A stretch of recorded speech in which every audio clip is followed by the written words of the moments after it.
So today's little project is going to be doing a tubeless conversion on my dad's bike here. So to do a tubeless conversion, you need some valve stems and you need some stands sealant. You also need wheels that will seal. So they either need to be tubeless ready wheels or to have rim tape inside of them and be nice and sealed up with tape. So I don't know what is inside these wheels. This is a 2011, 2012 Specialized Stumpjumper. I've read online, some of them have tape, some of them don't have tape. So I need to take off the tire, take out the tube, inspect the wheel, and see what's in there. If there's no tape, I'm gonna go buy some tape. If there is tape, I'll just throw some sealant in there and pump it up and see what happens. Let's get this tube deflated here.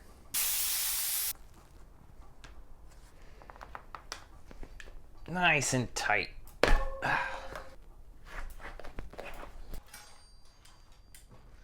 All right, so let's take a look at these wheels here and see what we are working with. And of course, there's no good place to put the wheel when it's off the bike. Do a little inspection here of the rim.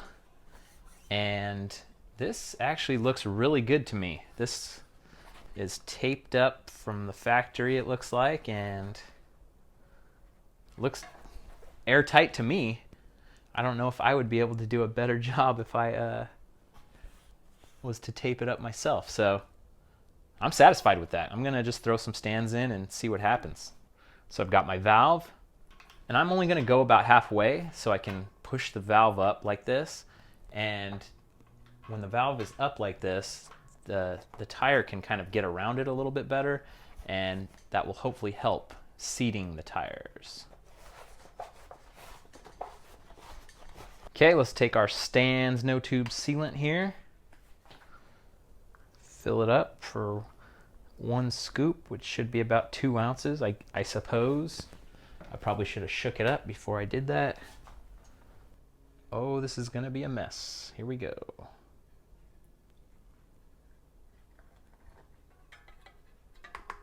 Okay, not too bad. So now I'm gonna try to get this last couple inches here.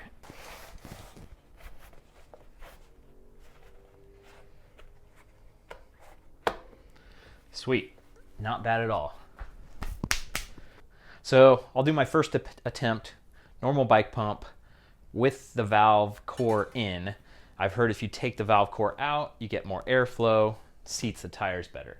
So let's just see what happens on the first go around here.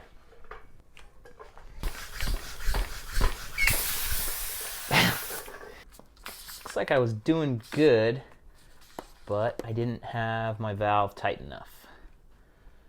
So my pro tip from earlier kind of bit me in the ass. It's coming. Hear various leaks. I hear a lot of air, and I'm curious if it's the rims not being taped or if it's something else. Just gonna pump a little bit more here. I always like sloshing the stands around. Okay, it does look like it's coming out of the spokes. Therefore, my theory that the rims were taped has failed. So to the bike shop we go, buy some rim tape. All right, I'm back from the bike shop. I just got my rim tape, and I'm going to leave the rear tire alone for now, and I'm gonna work on the front tire because it's got a bunch of stand sealant in it now, and it's gonna be a mess to try to clean all that up and see if this will actually work. So I'd rather start fresh.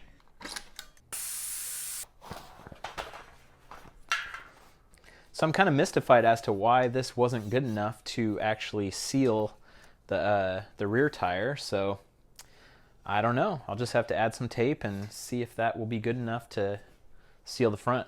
Got my tape. The video I watched that was made by Stans online said you start at the opposite side of the valve. So I don't see how this is any different than the red stuff that's already in there. Said to overlap about 5 or 6 inches as well. Okay, let's poke a hole so the valve can get through. Now let's put the tire back on the rim as best we can here. All right. Hey, maybe it didn't seat last time because I didn't actually shake up the stands. How silly would that be?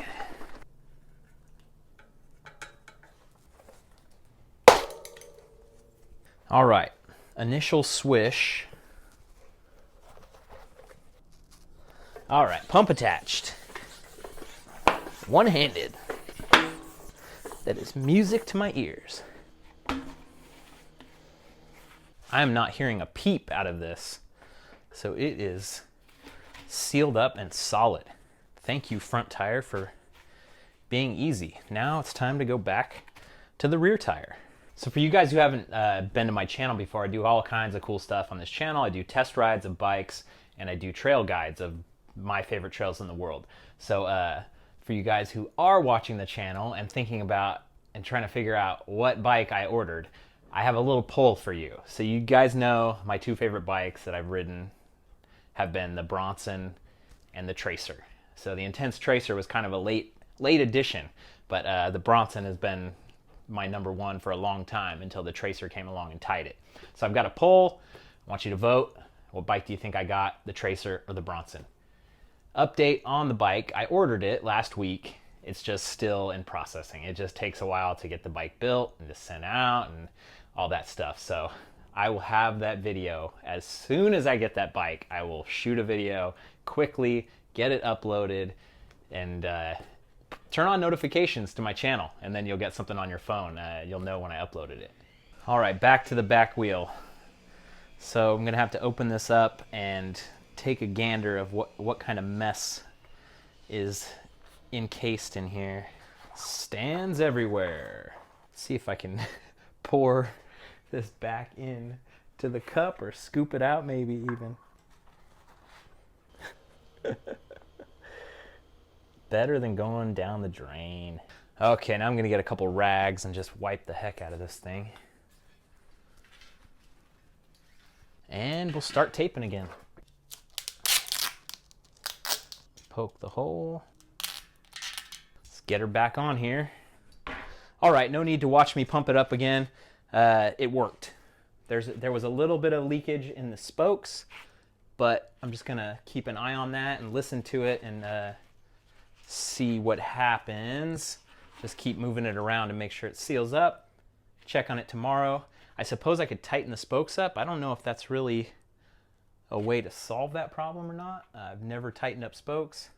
I think tightening spokes is more about the truing the wheel stuff, so who knows? Let me know in the comments. So Dad's bike has been converted.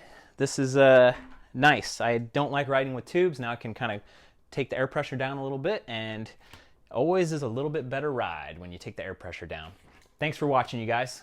I'll see you out on the trail.